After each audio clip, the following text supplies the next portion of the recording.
Welcome back to another edition of the Unreasonable Odds podcast. This, podcast might look a little odd because Julian and I being together at the same time on the same podcast. It's not something that's happened much here in 2021, but here on June 10th, 2021, you're getting a special edition, unfortunately, of the Unreasonable Odds podcast because we're together. So we're actually going to be talking about some sports subjects as this podcast was meant to be. And there's a lot going on in the sports world right now, but I want to kick it off with what just recently happened over in the NFL, probably one of the biggest moves we've seen all through this offseason. Julio Jones finally getting his wish granted, moving on from the Falcons, going to the Tennessee Titans, which initially for me, Julian, I don't know how you felt like this, I thought was a terrible landing spot. I was not excited about him going to the Titans, not because I'm a Patriots fan and, my homer inside of me wanted him to go to the Patriots, but I just thought overall how the Titans have run their game offensively. They're a very run-heavy team. Now you add somebody like Julio Jones, who should draw plenty of attention, but I'm not exactly thrilled, with the quarterback and Ryan Tannehill. Now, I can't say that I was thrilled with him with Matt Ryan to begin with, but I guess I was kind of hoping that he would land someplace else in a more ideal spot. But as time has gone on now, I'm starting to actually like this a little bit more as I kind of look into this, read into this, hear people's opinions about this. The return was kind of surprising for me. The Falcons only ended up getting a 2022 second round pick and a 2023 fourth round pick. And when you think about what the Falcons were looking for originally in the first week leading up to the draft, they were asking for a first round pick and nobody was even buying. I think the closest that they even got to obtaining one was going to be in a pick swap. So nobody was even willing to give up a first round pick, even for a talent like Julio Jones. What were your initial reactions on this trade? And are you okay with the landing spot in Tennessee? Yeah, I mean, the first rounder just wasn't going to happen because of the amount of money, the contract that Julio Jones is on. That's a part of it. It's not that Julio Jones' talent isn't worth a first rounder. It's that paying him what he's going to get paid over the next few years is going to have to make a team work around things. And what happens as soon as the trade happens? Ryan Tannehill starts reworking his contract to make Julio's money fit, which I would do too if I was Ryan Tannehill, because he's sitting pretty right now. It does, when you hear it at first, sit kind of funny. And I think we still have some bias for the Tannehill that we saw in Miami not being that great. I think he's developed into a much better quarterback in Tennessee. And then you give him Julio and that just makes him better. So I like the landing spot. I did grab some. I think it sits at minus 167 now on DraftKings Sportsbook. I grabbed some at minus 135. Titans to make the playoffs. The Colts are going to be a good team in that division with Carson Wentz. I think the division's kind of a coin flip. You can get plus money on Tennessee, so that's how I would bet it. Wentz, I think, will be better in Indy, but of course the injuries are always a thing with him. But the playoffs, I think, is much safer with the three wild card teams. You can have the Colts win the division and still get one of those wild card spots. I think they're a pretty safe team, the juice is starting to get there, but sitting, a lot of these teams that have had as good a run as the Titans have had the last couple of years sit at minus 200, minus 250 to make the playoffs. So I like backing it that way. I'm not really getting into the player prop market because of this. I don't know, things are going to look different. Julio Jones has played a lot of good games in domes. In Atlanta, in New Orleans. It's going to be a little different. So I don't want to touch his yardage, but Julio Jones personally is one of my favorite receivers in football. I like the way that he plays. I think he's going to add a dimension to that Tennessee offense that wasn't there before. I think it's going to do great things for A.J. Brown. I think it's going to do great things for Derrick Henry if he can get any better. He's already like a 2,000-yard guy, but it's just going to open up Tennessee's offense as long as those three pieces and Tannehill are healthy, and the offensive line isn't a wreck or anything out of nowhere. A lot of guys that can really move the ball downfield in this offense. So I think it's going to be an interesting year to see kind of how we adjust to that in player props and DFS, but it's going to be a good offense. No, and I'm glad you brought that up too, because that was going to be one of my points too. The Titans offseason, got off to a really rough start. They lost Corey Davis. He ended up going to the Jets. Obviously, John O. Smith, he ended up going with the Patriots. So they lose two big bodies right there. Now this offense that, was heavily relying upon Derrick Henry to begin with, at first seemed like they're really going to have to rely on Derrick Henry. But then, and this is kind of going back to my original point, as I started to read more and started to think about it more, I mean, this actually does wonders for Derrick Henry, because at the end of last season, you can worry about A.J. Brown. Corey Davis is a hit or miss, but they're always boxing it up Derrick Henry with 8 or 9 defenders trying to stop the run. Didn't usually work, but at least the effort was made. They can't do that anymore. You can't let Julio Jones go into single coverage. You can't let A.J. Brown go into single coverage. So now you really have to kind of cherry pick who you're trying to stop against the Titans, and that's a dynamic they didn't really have before. So that really does bring in a whole different element for them. Now, on the Falcons side, go ahead. Well, I was just going to say maybe Tennessee could use a little bit of an upgrade from what they have left over at tight end. That would be nice. That would help to get somebody there, not Johnny Smith's level, obviously, but somebody. But yeah, that's the whole idea of it, is just having Julio Jones and A.J. Brown opposite each other. You're either going to get beat deep, or Henry's going to have a lot more room than he's used to, in front of that line. So now on the Falcons side, this obviously has some big ramifications too here as well. Yep.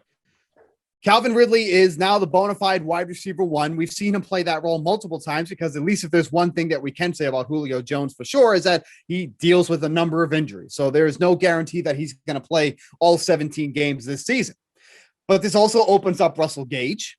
And this also opens up an interesting spot for Kyle Pitts. If Kyle Pitts is everything that everybody is saying he is, which is that, yes, you label him as a tight end, but he's anything but a tight end. He's basically a wide receiver. So I look over at the DraftKings Sportsbook, and this is a very heavy rookie season, obviously. But I look at somebody like Kyle Pitts, who, could basically challenge Calvin Ridley for the wide receiver 1 role, if you really want to believe the hype in him, sitting at 8-1. Now, tight ends usually don't flourish in their rookie years. We all know that notion there. But you look at that field, obviously it's very quarterback heavy with the amount of quarterbacks and good quarterbacks that we've seen this year. But I love looking at Kyle Pitts at 8-1 for offensive rookie of the year over on the DraftKings Sportsbook. I think it's a really interesting bet to make, because the ball is going to be going his direction. Matt Ryan does not have his security blanket anymore in Julio Jones. So that ball has to be spread around a bit more. They obviously do have a nice addition at running back with Mike Davis. So that's an element that they also haven't had. But there is so much that I like about Kyle Pitts at 8-1 for offensive rookie of the year. Not as a slam dunk, but definitely somebody as the season goes on, definitely those odds could be shifting. Yeah, I don't hate it. I think he has a solid chance. The question is really, do one of the quarterbacks make some noise and lead a team to the playoffs, or, Trevor Lawrence gets the Jags to 500-ish, and that's good enough to win it. Like a Kyler Murray had a pretty rookie season. He was just good enough and won it because nobody else particularly stood out. I think Pitts should stand out. I think, maybe Ridley shifting to the wide receiver 1 now opens up stuff for Pitts. It's Kyle Pitts, a lot of people thought was the best player in the draft. So at 8-1, it's a good bet. It's just historically tight end is not going to win rookie of the year, but this is a unique case. I'm excited to see when his yardage total comes out. I think it did come out on DraftKings, and it's gone now. A lot of players are gone. It was pretty high, and I think people were taking the under, which isn't great now that, with Julio gone, that number is gonna change. So I think that maybe a play on the yardage is where I'm going to look, just in case. I'm just more confident in that than him actually winning rookie of the year. It's almost like you're fading the entire quarterback class of first rounders if you do go that route.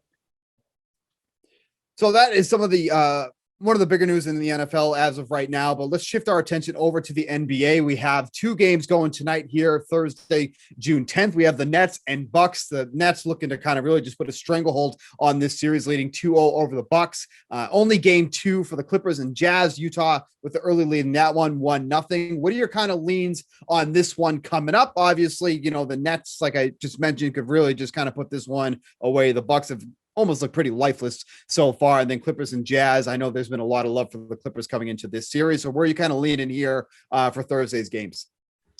Yeah, the Bucks have, after impressing and, getting the monkey off their back and sweeping the Heat, who knocked them out last year, and they were going to give the Nets a series. They have become the Bucks again that struggle in the playoffs and just cannot get it done. If they win a game, it's this one, I think. Just like the Celtics kind of snuck up and stole that game 3 at home in the last round when nobody thought it was possible. If I bet it, it's Nets or nothing for me, though. They've just been so good with their adjustments. There's no answer for Kevin Durant. Even with Harden off the floor, it's just more Durant, more Irving, and it hasn't really been an issue. So for me, I'm either going to bet the Nets plus 143 right now as we record on the money line, or maybe I won't play it or play it very small and just kind of watch and do something in game. Like if the Bucks get off to a fast start and they're at home with the big crowd for the first time and they maybe get a little bit of help from the officials to try and keep this thing closer, like I think we'll be able to tell, okay, maybe this isn't going to be the Nets night and they'll try and get this in 5 games. If the Nets come out and just keep this relatively even early, I think I'll take the Nets, and I think they'll still be at a fine number that you can just bet them live. And I'll also say going into game 4, I think I like the Nets money line for game 4, regardless of who wins this game, as long as they stay healthy and nothing crazy happens. If this does become 2-1, I think the Nets want to make sure that they, buy Harden some time and close this series out. And I think that they would bounce back and win that game to make it 3-1 and go home for a game 5 and not have that pressure and that storyline looming. Will Harden return for a game 5 if it's 2-2 when they kind of now need him? I think it avoids that. So I like them in game 4. And then if the Nets do wind up winning tonight and it's 3-0, the Bucks are going to lay down in game 4 and the Nets are going to take care of business and get it done and get Harden some rest before the Eastern Conference Finals. So Nets game 4 for the weekend is one that I already have circled. Now, I think it's kind of interesting, too, that the Bucks, for being down 2-0 in this series, are very big favorites tonight, like you mentioned, minus 175. The Nets have only been underdogs 21 times this season. They're 12-9 in that scenario, plus 143. So with the Bucks as big of a favorite as they are right now, they are down 2-0. But I look at that series line that they have for the series winner. The Bucks are at plus 380. So hypothetically, if you look at the lines here, they should be winning this game, and now they're only down 2-1. Do you think that plus 380 is somewhat enticing to look at because of how big of favorites they are tonight? If they can pull off the next one, then that series is all tied up and now we're back to square one and now it becomes a best out of 3. Is this worth a shot taken at that plus 380, or do you think that the Nets are just, maybe they lose this one, but then they just kind of roll with it after? Right. So I see what you're saying there. One of them has to be mispriced. And you're saying, so if this is the spread, the series has to be a little mispriced. I think the series is appropriately priced and this game is mispriced. I think this game should just be closer to a pick 'em at this point, given what we've seen so far and given the adjustments that have been made, I guess. The Nets adjusted from a win without James Harden when it wasn't in the game plan to an even bigger win with James Harden out of the game plan for both teams. So I've been impressed by what they've done so far, and I would have probably had this game around to pick them. So I think that's where the pricing mismatch is. And then real quick, I just want to touch upon Friday's games too as well. The Sixers and Hawks going in that one. We'll go Clippers Jazz real quick, actually, because sure, go ahead. The late game on Thursday, I have already bet Clippers plus 130 money line. I very much like this one to even up at 1 going back to LA. Game 1, I mean, the Clippers came out ready. They had that. They withstood a barrage of 3-point shooting in the second half and lost it by 3. But Mitchell absolutely went off. Luke Kennard getting into that pick and roll every time and letting Donovan Mitchell score. That can't happen again. That needs to be the first adjustment for the Clippers. It would be ridiculous of them not to, have him off the floor late and have a defender that can, handle that pick and roll situation with Mitchell. Kawhi Leonard was nothing special. Marcus Morris and Paul George shot a combined 8 for 31. I just think it's going to bounce back the Clippers' way in this game, and getting them plus money here, I like a lot. So looking at that Friday's series of games that we have, Sixers and Hawks, that series is tied 1-1. Suns at Nuggets. Obviously, the Suns are massive, massive favorites in this one. I think they're minus 910 to win this series with that 2-0 lead against the Nuggets. Obviously, the Hawks have been one of the bigger surprises here. You and I were both on the under for their win total. They absolutely went past that one. But they were 14-20 at one point in time. This team was 14-20 and cost me my win total under, cost me my Knicks first round bet, and cost me my Sixers game 1 bet. And that cost me a what the hell ever. I'm going to make a degenerate bet because I'm bored, and then ended up losing on that. But that's okay because those win totals, they're a complete hit or miss. But obviously, this game is close to a pick 'em here. The Sixers are favored minus 1.5 on the spread here as favorites. So they have absolutely dominated as favorites, 50-13 on the season as favorites. But like I said, the Hawks have been extremely surprising so far. They are just absolutely, it feels like tearing these playoffs apart. What are your thoughts on this series moving forward, and more specifically on this game for Friday? Yeah, I think that the Hawks might have another game in them at some point, but I really like the Sixers to close out this series, whether it be in 5, 6, or even 7. I would really like them in a game 7 at home still. So I just kind of lean, if you're going to give me this like pick 'em type of game, Philly minus 122 money line, I'm just going to take them. I know that the Hawks might have one left in them, but if you lose it, I feel like you can come back and bet Philly again in game 4, and you're going to get there. They're not going to go down 3-1 in this series. The Hawks were up like 20 whatever at halftime of game 1, and in the 3 halves since then, the Sixers have won those by like almost 40 points, I think. So they made adjustments. They made adjustments in game 1 to come back and almost win it, and then those adjustments carried over into a big win in game 2. And for the most part, those adjustments are get Danny Green out of there as much as possible, because he is a 3-and-D guy who is getting older and can no longer 3-and-D. So get him off the floor, keep a guy like Thibault out there, a longer defender, a guy who can bother Trae Young. Those are big guys, Thibault and Ben Simmons, to cover a Trae Young, smaller point guard who he'll still make some plays, but that's going to be your biggest advantage in this series, is limiting Trae Young the way that they did in game 2.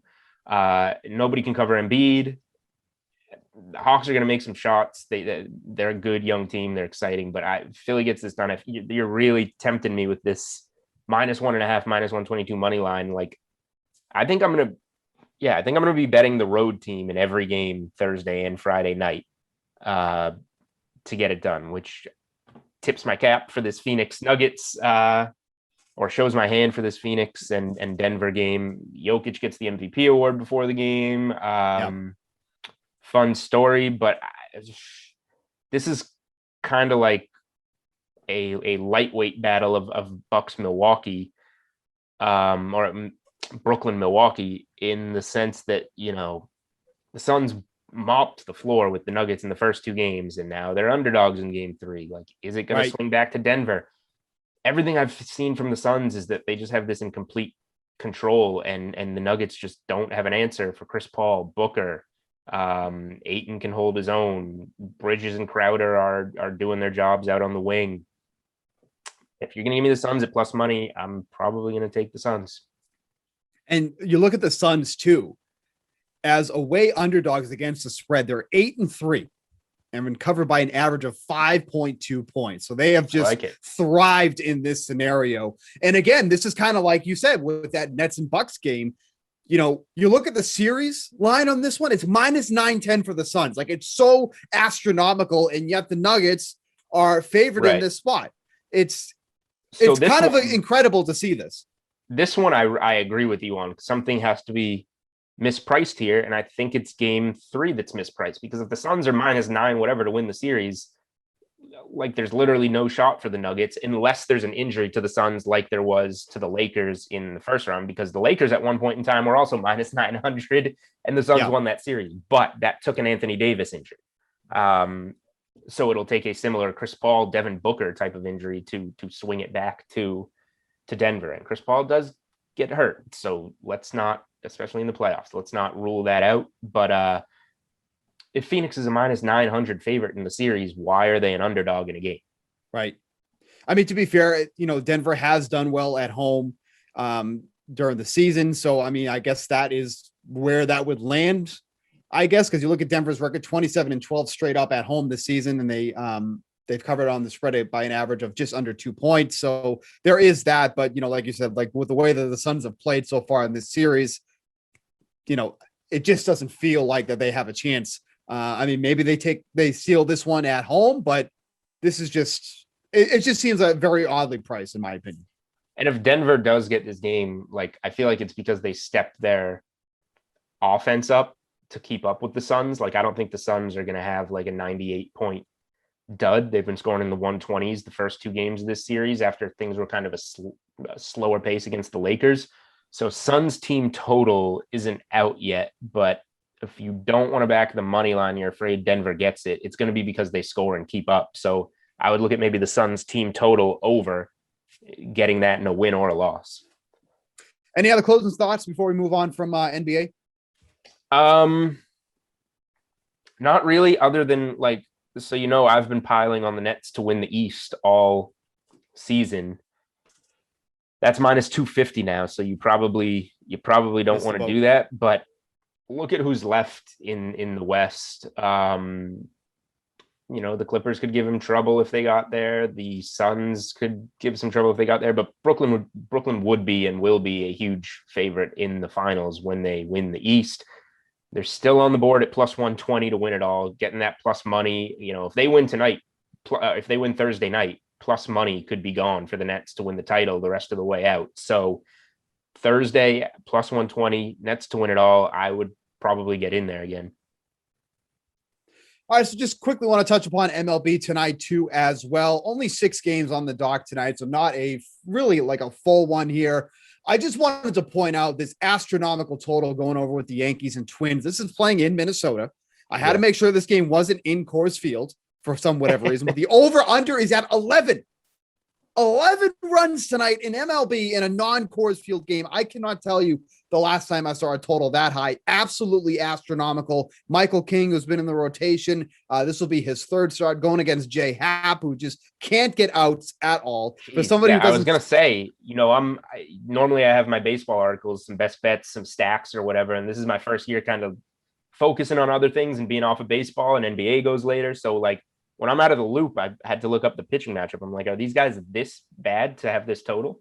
Well, see, here's the thing with Jay Happ. Like he relies upon contact for outs. That doesn't work when you don't get outs. Like if people, everything is just dropping in, it's not a good strategy. But I just could not believe the over under on that. I honestly still don't know what I want to do with that, because for me, when I see a total like that, it's going to be one of 2 things. It's an absolute trap, or it's going to be done by, before the 5th inning even hits.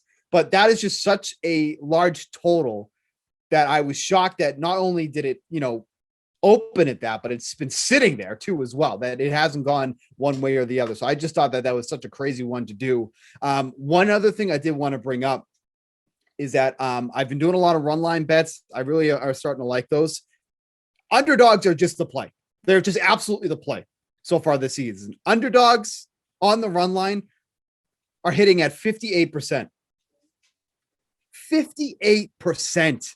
So my one question, I have one question. I want to hear what you have to say if you have more thoughts, but how many of those do you think you have won where the team didn't win, but you covered? Like, how much does that spread run line 1.5 come into play? And you're like, you got a 4-3 loss and you win your bet because you took that instead of the money line. It's definitely because of that. Not because that they're winning, because if you look at straight up, underdogs right now are only hitting now at 43.1%. And that has gone down dramatically from when we were first talking through the first month and a half. Underdogs were like the play continuously. I mean, underdogs at the end of the day, I mean, you are going to likely turn a profit if you're just continuously betting underdogs blind because of how much you can get back. But underdogs it is definitely leveled off since, when we first talked about this for the first month or so in the season. But teams are just covering. There have been a lot of close games, and obviously the numbers are backing it up here that the dogs on the run line are covering at such a rapid pace. Like I said, 58.3% dogs are covering on the run line right now. But to that end, the juice is usually there for that. Like you look at tonight in that game with the Twins. Actually, this one isn't too bad, but the Twins are underdogs on the run line, and it's only minus 130. But like, for example, the Blue Jays and the White Sox. The White Sox are the underdog on the run line. And it's at minus 177. Not sure if I really want to take something like that. The Red Sox, underdogs on the run line, minus 195. No, thank you. Not really looking. So that's interesting because that's when, if you have a game that's a near pick 'em and you also offer a run line, that means one team has to be the underdog. And it's going to have to be juiced. Right, for sure. So just something to keep an eye on as you're looking at the DraftKings Sportsbook and making some of your bets. Just take a look at some of those run lines because, I feel like, first run, no innings, that's getting really popular. Obviously, the DraftKings Sportsbook and Bleacher Report are doing a promo for that. First half lines are getting really popular, which I'm happy to see because I think that's probably some of your best ways to get some action if you're just worrying about the starting pitcher. But run lines too, I think are starting to get some love too as well. So just something to kind of keep on for tonight. If I had one bet that I want to take tonight, though, I am absolutely taking a run line bet, but it's for a favorite, and that's the Marlins against the Rockies tonight, minus 1.5 for that. You're getting even money. Trevor Rogers going up against the Rockies, who are like the most putrid offense on the road. It's almost comical how bad they are. But Trevor Rogers, if he wasn't on the Marlins, he would be getting so much more buzz about how well he's pitched. He is the biggest favorite on the money line at minus 225. But for the Marlins to win this game by 2 runs at even money, I will 100% take that against a Rockies offense who cannot score. How's Miami's offense and who are they going against? So Miami's offense is not great, but they're going against probably the Rockies, probably one pitchers you really don't have to worry about it at all in Chichi Gonzalez, and the Rockies bullpen is overworked and they're not really that strong overall anyway. So that's why I just like that at even money. I think that's the play tonight on this small slate. All right. I might be on that.